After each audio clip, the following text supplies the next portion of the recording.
Department of Justice recently released their findings on the Jeffrey Epstein case, and in a move of almost breathtaking audacity, they declared three things. 1. Epstein was not murdered. 2. He was not blackmailing prominent figures. And 3. He did not keep a client list. And across the entire spectrum of belief, from left to right, from the mainstream to the fringe, the world collectively responded with the same two words. Yeah, right. It is the weirdest thing. Do they think we're idiots? Do they think the internet just got wiped clean? That court records, FBI testimony, and investigative journalism just ceased to exist? They are banking on our laziness and our bad memories. They're treating you like a fool. Today, we're not going to play that game. We are going to reopen the file. We're going to systematically dismantle their narrative using the very evidence they hope you've forgotten. Here's the roadmap for the next 15 minutes. First, we'll expose the shell game of missing evidence, the hard drives, the binders, and the safes that keep conveniently disappearing. Second, we'll break down the anatomy of a honeypot, the classic intelligence playbook that Epstein perfected on an industrial scale. Third, we'll trace the roots of this operation, what I call the family business, showing you this is a multi-generational spy story that goes back decades. And finally, we will connect the dots from Spook Air to the Lolita Express, revealing the chilling links between this operation and the highest levels of political power and covert intelligence. Get comfortable. This is the stuff they don't want you to know. The shell game of missing evidence. Let's start with the most tangible lie, the claim that no blackmail material or client list ever existed. To debunk this, we don't need theories. We just need to read the FBI's own reports. Let's go back to the 2005 raid on Epstein's Palm Beach mansion. This happened after a parent reported that Epstein had abused her 14-year-old daughter. The police go in, and what do they find? Computer monitors with dangling wires. The hard drives had already been removed. Detective Joseph Recaray later testified that an assistant, a woman named Adriana Ross, had reportedly taken computer drives and other electronics right before the search. Quick question. Was Adriana Ross ever seriously questioned? Have any of his procurers or assistants ever given public testimony? Or were they all, like so many others, conveniently granted immunity? It's a pattern. The evidence vanishes just before the authorities can officially collect it. But the real smoking gun comes from the raid on his Manhattan mansion during the Ghislaine Maxwell investigation. The media called it a treasure trove of blackmail material. You might remember the photo of the massive safe wide open. FBI Special Agent Kelly McGuire testified under oath about what was inside. Listen closely. She described hard drives, stacks and stacks of CDs, diamonds, jewelry, and multiple passports, including one with Epstein's photo under a completely different name. But that's not even the most damning part. In a closet, they found black binders. These binders were filled with categorized CDs, complete with thumbnail photos on the front. And these binders had, and I'm quoting the court filings, homemade labels. Prosecutors immediately blacked out those labels, citing they contained identifying information for third parties. Let me translate that for you. The binders had names on them, names like Politician X or CEO Y. The feds saw the names, the jury saw the unredacted names, but they were sealed from the public. And now, the Department of Justice has the gall to stand in front of the world and claim this material they themselves redacted in court, never existed in the first place. It's a direct, verifiable contradiction. They are lying to your face. And here's the shell game. Agent McGuire testified that the initial warrant didn't allow them to seize the safe's contents, so they had to leave and come back a few days later with a broader warrant. By the time they returned, you guessed it, the items had vanished. Of course they had. Later, Epstein's lawyer, Richard Kahn, reportedly returned some material in a suitcase, but the FBI agents themselves admitted they couldn't confirm if the contents matched the original haul. Of course they didn't match. It was a selective return. They took out what was truly damning and gave back just enough to maintain plausible deniability. It's a cover-up, plain and simple. From the dangling hard drives in 2005 to the empty safe in Manhattan, the story is consistent. A deliberate, premeditated suppression of evidence designed to protect the powerful. The anatomy of a honeypot. So, we've established the cover-up. But why go to such lengths to protect one degenerate billionaire? No, this was never about one man. It was about the operation he was running. To understand what Epstein was doing, you have to understand a classic intelligence tactic.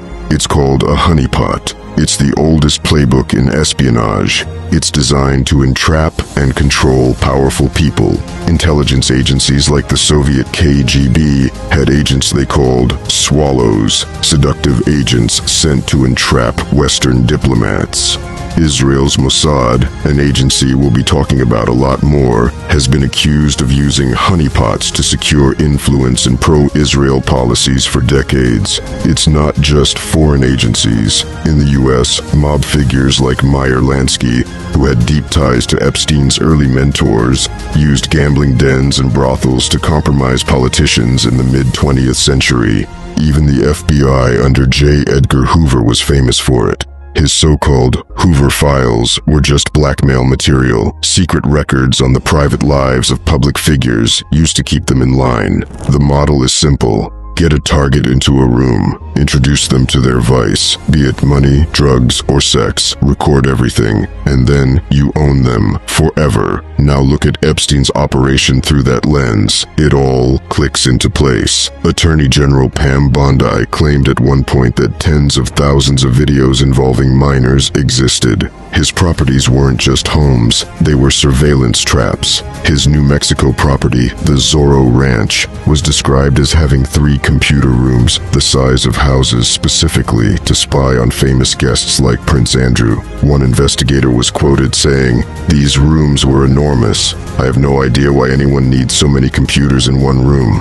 Well, I can think of a few reasons, can't you? Victim Maria Farmer claimed, and I quote, "There were pinhole cameras to record everything on every single estate. The cameras were ubiquitous. You couldn't see them unless they were pointed out to you." She also stated, all of Epstein's residences had these mechanical rooms and tunnel systems. I know this because Epstein told me. This wasn't a party house, it was a purpose-built blackmail factory. The vanished hard drives, the categorized CDs, the binders with names on them. That was the product. That was the leverage. When former Labor Secretary Alex Acosta justified his sweetheart deal for Epstein back in 2008, he famously told his team to back off because Epstein, quote, belonged to intelligence.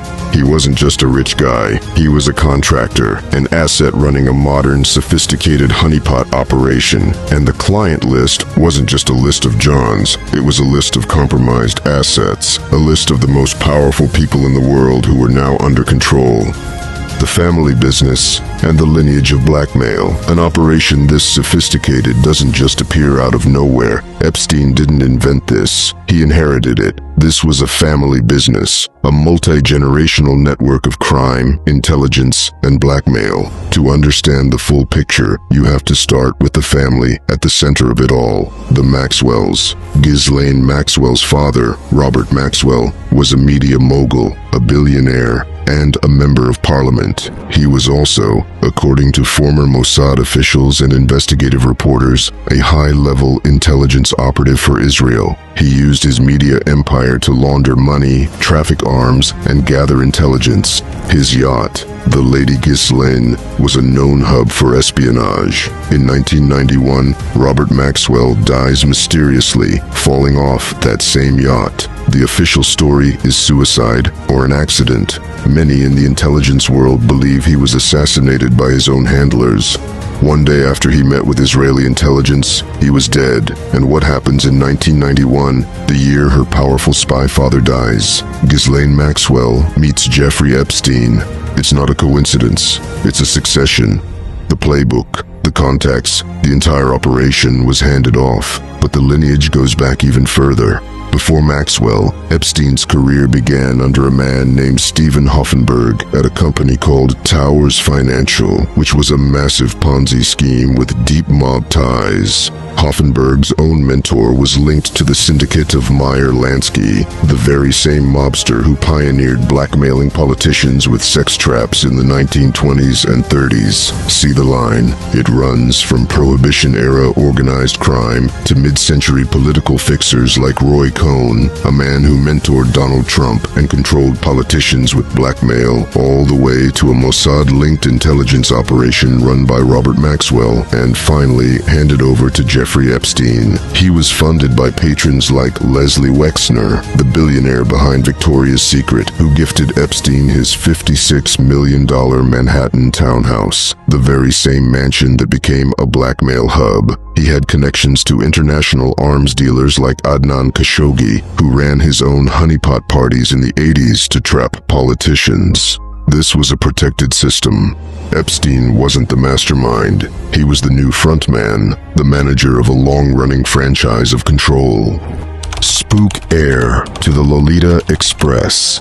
Now let's bring this right to the highest levels of American power. The government desperately wants you to forget the connection between Jeffrey Epstein and Bill Clinton. Epstein's private jet, a Boeing 727, was infamously nicknamed the Lolita Express. The arrogance is unbelievable. He was hiding in plain sight. Flight logs show that Bill Clinton flew on that jet 26 times, mostly between 2001 and 2003, after his presidency. These trips were often to Epstein's private island, and crucially, they were often without his Secret Service detail. Why would a former president travel without his security on the private jet of a known sexual predator to an island rigged with cameras? The blackmail operation theory isn't a theory, it's the only logical explanation. But here is the connection that ties it all together.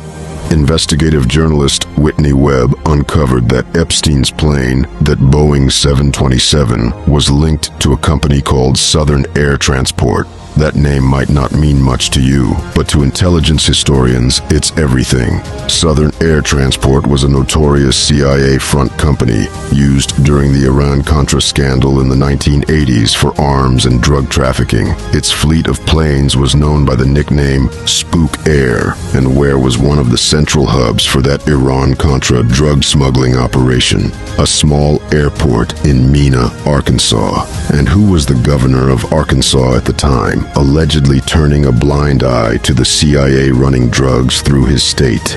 A young Bill Clinton. From the allegations of Spook Air running dirty operations in Arkansas under Governor Clinton, to the Lolita Express flying President Clinton to a blackmail island. Do you see the thread? The connection isn't just a few flights. It's a potential decades-long vulnerability. It's a linchpin in an intelligence and crime syndicate that has its hooks deep into the American political establishment. This is what they're protecting.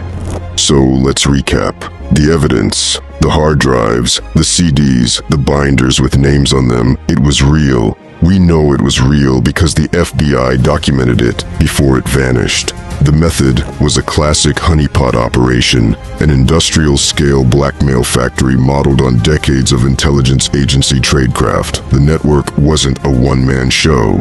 It was a multi-generational business of espionage and control, with roots in organized crime and ties to foreign intelligence. And the targets were the most powerful people in the world. So when the Department of Justice stands before you and says there was no list, no blackmail, nothing to see here, they are not telling you the truth. They are performing damage control. They are protecting a system so corrupt, so deeply entrenched that exposing it would threaten the entire power structure as we know it. The Epstein case is a Rosetta Stone for corruption. It connects financial crime, money laundering, human trafficking, rogue intelligence, and murder. Pulling on this one thread could unravel it all, and that's exactly why they are trying to bury it under a mountain of lies. Listen, you've sat here for 15 minutes. You've seen the evidence. You know the official story is a sham. If you are tired of being gaslit, if you're tired of being told not to believe your own eyes, and if you want to connect with other people who are committed to digging for the truth,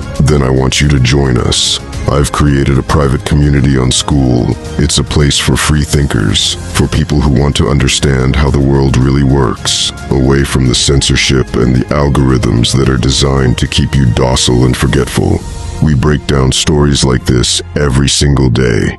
We connect the dots. We follow the money. If you are ready to stop being a passive consumer of narratives and start becoming an active seeker of truth, the link is in the description. Click it. Join us. Don't let them win by making you forget. The truth is out there. They just don't want you to find it. Stay sharp.